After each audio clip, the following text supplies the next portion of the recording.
बात उस वक्त की है जब देश बंटने की अफवाहें चल रही थी।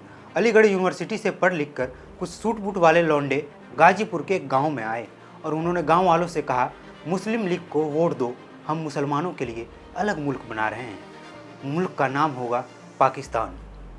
ये सुन के गाँव के एक ठेठ दबंग और गालियों से बात शुरू करने वाले बुजुर्ग फुन्नन मियाँ ने अपनी लाठी ठोकी और पूछा, ये पाकिस्तान में हमारे अब्बा दादा की कब्रें भी उठ के जाएंगे का? हम यहीं पैदा हुए हैं, हमारी तो शरीर भी यहीं गंगोली में दफन होगी। ये पाकिस्तान वाकिस्तान हम नहीं जानते। नमस्कार, आप देख रहे हैं न्यूज़ कोठरी और मैं हूं अभिजीत।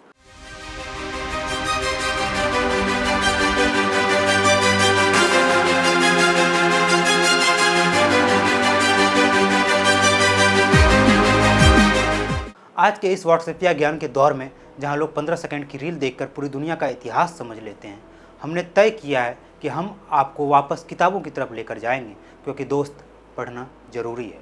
और हमारी इस नई पंचायत की शुरुआत हम कर रहे हैं एक ऐसी किताब से जिसने हिंदी साहित्य के सारे सलीके और तमीज़ के नियम तोड़ दिए थे।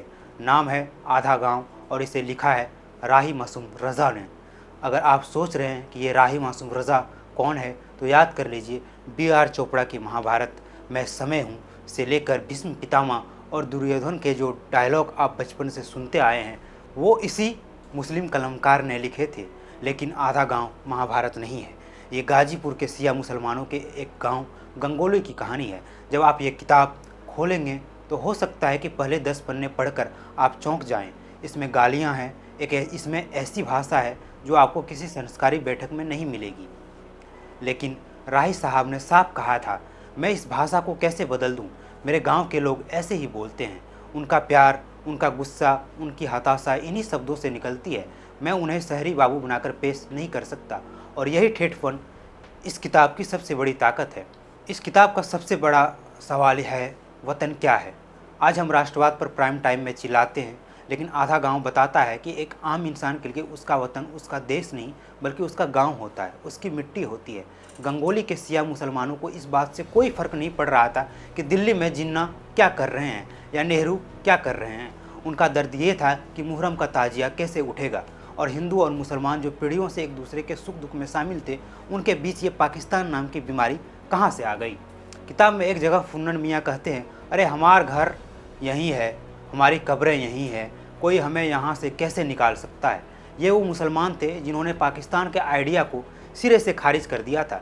ये किताब बंटवारे के दर्द की कहानी है, जिसे उन लोगों ने सहा जो कहीं गए ही नहीं, जो यहीं अपनी ज़मीन से चिपके रहे। अब सवाल ये है कि 2026 यानी आज आप इस किताब को क्यों पढ़ें? आप आधा गांव इसलिए पढ़ें ताकि आपको समझ आए कि राजनीति कैसे गांव की चौपालों को तोड़ती है।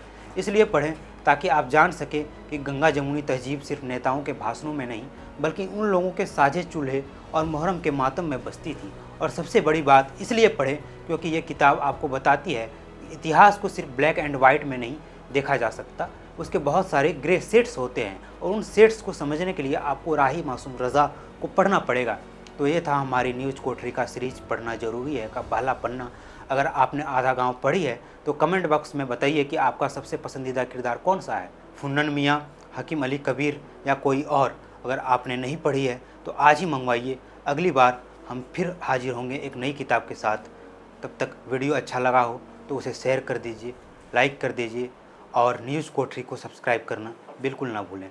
पढ़ते रहिए, लड़ते रहिए। शुक्रिया।